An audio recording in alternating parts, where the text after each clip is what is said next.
quinto ano. Vamos para a nossa aula de história desse dia de hoje, nossa aula super especial.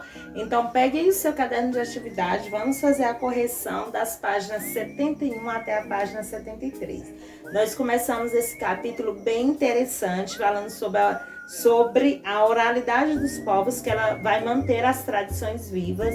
E olha como isso é muito legal e interessante. Nós aprendemos primeiro aí com os povos indígenas e aí depois seguimos com os povos, africanos. Aprendemos coisas interessantes. Eu disponibilizei aí no grupo para vocês sobre a cultura africana.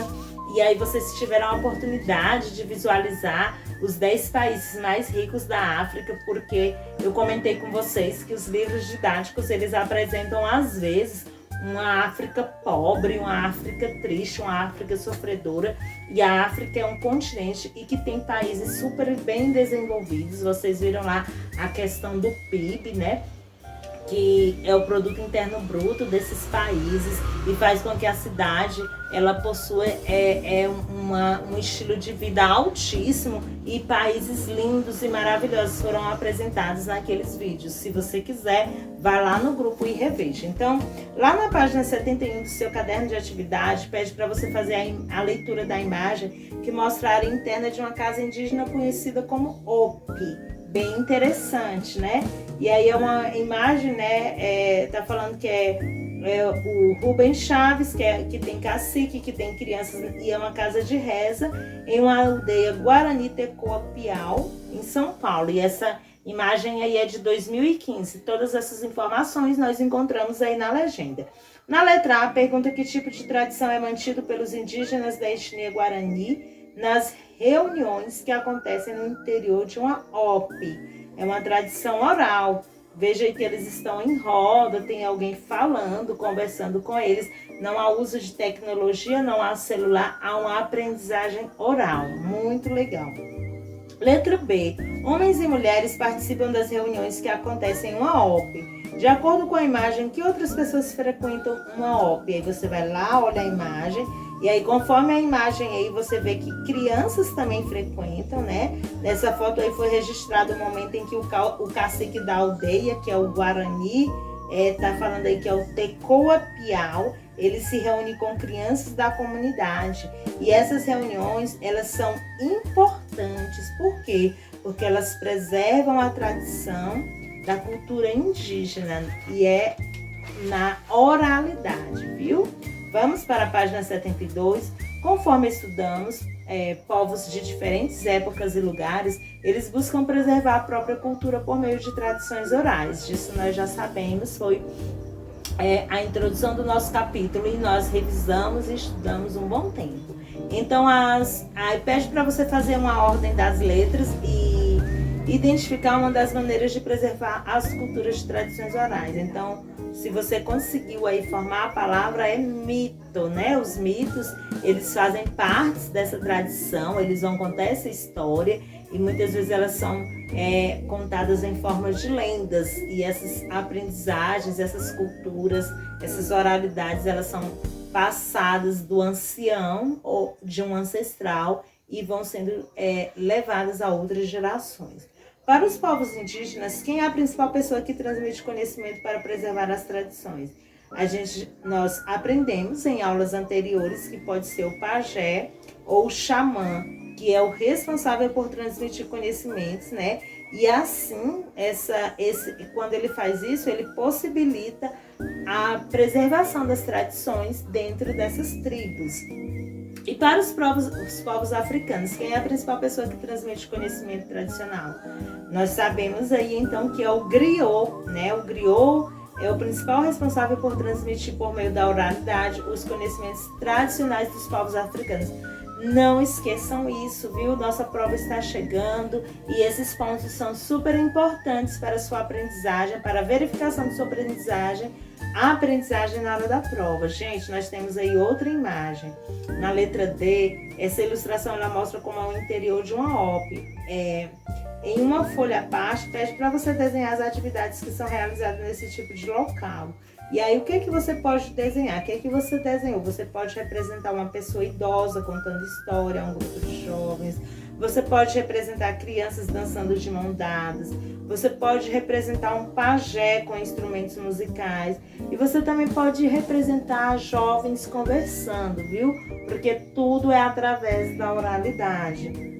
E aqui na questão 3 pede, com a ajuda do professor e do colega, você vai pesquisar um mito de origem indígena e vai registrar esse mito em forma de quadrinho. Lembre-se de dar um título para a sua criação. Então essa aqui é a única questão que eu gostaria que vocês compartilhassem no grupo, para eu ver que mito você criou, que lenda você se espelhou para construir essa história aqui, ok?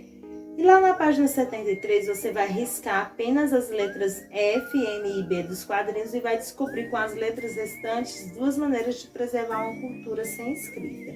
Eu acredito que você conseguiu as palavras repetição e a palavra convivência. As palavras repetição e convivência, né?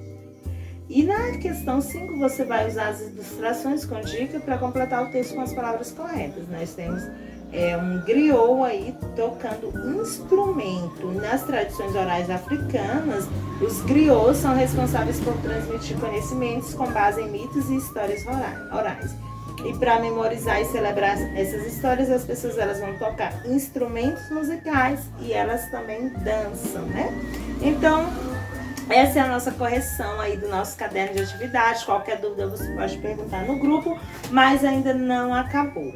Pegue o seu livro aí de história lá na página 16, tá?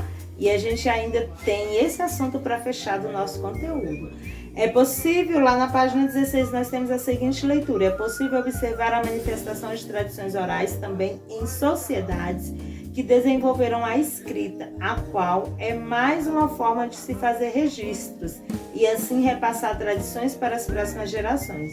O registro escrito não exclui o uso da oralidade e, sendo assim, muitas sociedades se valem dessas 2 maneiras de comunicação. Então, quando passou-se a obter acesso à escrita, melhorou-se essas formas de registros, de documentação, porque os povos ficavam conhecendo suas histórias através da oralidade e eles também podiam registrar. E isso ficava documentado e vai passando de geração a geração. Temos aí outro tema. Por que existem diferentes línguas? Então, ouça. No decorrer do tempo, a língua portuguesa, assim como outras línguas, ela passou por várias modificações. E essas mudanças, elas ocorrem muito lentamente e demoram a estabelecerem. Algumas vezes, com essas mudanças, outras línguas acabam surgindo. Quando as pessoas migram, trocam experiências com outras pessoas, descobrem maneiras distintas de fazer algo e também assimilam o modo de falar de outros indivíduos, pode surgir palavras ou novos significados. Como exemplo, nós citamos o caso de Pero Vaz de Caminha, que deu o nome de rede, né, ao objeto conhecido pelos indígenas como INE. Os indígenas aqui, a originalidade do objeto era INE, aí Pero Vaz de Caminha, Vaz chama de rede. E aí o que acontece? Que era usado para dormir e descansar. Então Caminha, que é o Pero Vaz, ele achava que esse objeto se parecia com uma rede de pesca. E aí dessa forma ele atribuiu um novo significado à palavra que passou a ser usada pelos falantes do português. Então nós nos familiarizamos com o modo de pensar e de nomear como Pero Vaz. E aí o objeto é chamado de rede até hoje. Percebam aí, na verdade, ele tinha até um pouco de razão. As várias maneiras de se falar, elas são resultado das heranças culturais dos habitantes dos diversos países e regiões do grupo que migram para esses lugares e do contato com outros povos. Assim como existem diferentes expressões culturais nas maneiras de dançar, cantar e de vestir, também existem diferentes línguas, né? Cada um tem sua língua, o seu modo de falar, cada país, né, tem a sua maneira de falar. E aqui nós temos alguém, né, é cultural, isso aqui eu acredito que vocês sabem, e também é herdado. Quem já ouviu falar da palavra cafuné? Então, cafuné, gente, é um carinho, é um gesto que geralmente os nossos avós, eles faziam em nossos cabelos. Prestem aí na leitura, ó. Presta atenção aí na leitura, você já tá confundindo. O gesto de fazer carinho nos cabelos e na cabeça de alguém é conhecido no mundo todo. A palavra que utilizamos para nomear esse gesto, cafuné, entre aspas, ela chegou ao Brasil com a etnia Banto, habitante de uma região na África, onde atualmente é o país da Angola. Gente, é um momento assim precioso.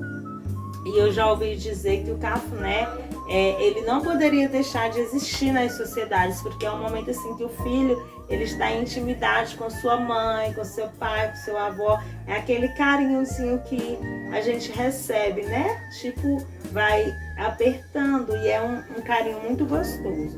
Lá na página 17 diz assim: você sabia, português, francês, italiano e espanhol são algumas das línguas que se originaram do latim. O latim era a principal língua na Roma antiga. Depois de muito tempo, com o deslocamento de latinos que habitavam a Península Itálica, onde se localiza a atual Itália, essa língua ela se espalhou pela Europa, pelo norte da África e pela Ásia. Nós temos aí, né, o mapa. E com o tempo, após o fim do Império Romano, a língua ela foi caindo em desuso. A gente fala que ela ficou obsoleta, viu? Sendo, na maioria das vezes, utilizada em rituais e documentos oficiais. Dessa língua se originaram outras que surgiram da mistura do latim com dialetos de outros povos, viu? Então essas línguas aí elas foram modificando e o latim foi uma língua que foi deixando de ser usada, viu? E as línguas antigas são como troncos de árvores. Imagine que essas árvores elas crescem com o passar do tempo e nos troncos delas nascem galhos que seriam outras línguas, entendeu aí? A partir delas vão nascendo outras. E a língua portuguesa falada no Brasil ela é diferente da falada em Portugal, pois em nosso país ela interagiu com línguas de povos que já habitavam estas terras. Quem eram esses povos? Os indígenas e de outros povos que vieram depois, que eram os bantos de Angola, né? Iorubás da Nigéria, árabes, sírios, japoneses, italianos, franceses, ingleses, entre outros. E aí foram esses povos, eles chegaram e aí foram influenciando na transformação da nossa língua. E olha aí, nós temos um desenho de uma árvore, nós temos o latim e as ramificações aí no português, no francês, no italiano, no espanhol. Eu sei que a língua, crianças, ela é super importante, o dialeto, ele é super importante para nós, como nós falamos, é cultural. Aqui no Nordeste nós falamos de uma forma,